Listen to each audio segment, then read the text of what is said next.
ओ भाई साहब आ गया।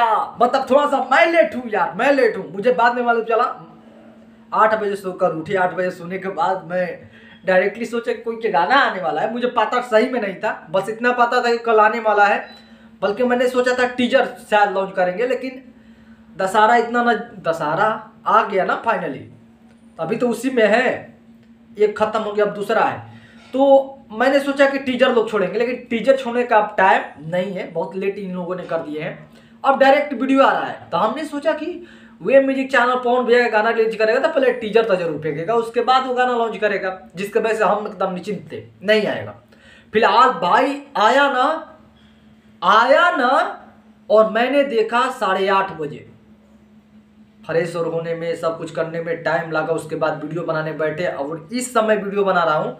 तो भाई व्यूज बताना कोई मतलब नहीं बनता है ना लाइक, क्योंकि जैसे ही हम बताएंगे कि भाई व्यूज 5 लाख हो गया है और वीडियो 1 घंटा बाद अपलोड हो तो हो जाता है 6 लाख।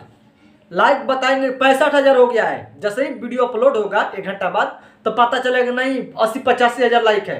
तो इसलिए थोड़ा मैं कन्फ्यूजन हो जाता हूँ कि बताऊँ तो अंदाजे पाछे क्यों धरूँ, और जानकर मैं बेसी इसलिए बताता हूँ ताकि जैसे ही अपलोड होगा वीडियो तो उस समय लोग सुन लेते हैं उतना, इसलिए कभी कल लाइक में डिफरेंस हो जाता है और व्यूज में भी डिफरेंस हो जाता है, तो इसलिए कोई मतलब नहीं बनता है। फिलहाल रोशन विश्वकर्मा जी जो गाना लिखे हैं, उनके गाना के बारे में क्या कहना चाहते हैं। मुझे एक चीज लगा गाना सुनने के बाद, भाई माइंड ब्लोइंग। ओरिजिनल में भक्ति का धुन, म्यूजिक, बहुत कुछ इस गाना में है और आपको सुनना चाहिए भक्ति गाना प्यार से, दिल से, नफरत से नहीं, दिल से सुनो ना, तब मजा देगा। दिल से बैठो, उसके बाद भक्ति लगा दो और पवन भैया का ऐसा ही आसमान तरीका में ओम विलोम करते हो ना, इसे केंद्रित ध्यान, तो वो करो ना, मजा आ जाएगा। पक्का मैं बोलता हूँ, सीरियस दिल से। और वे म्यूजिक चैनल है वो तो भूल ही गया। फिलहाल माइंड ब्लोइंग है गाना, और भाई कुछ कहना है तो कमेंट कर सकते हो। फिलहाल जैसे कि रिस्पॉन्स है गाना पर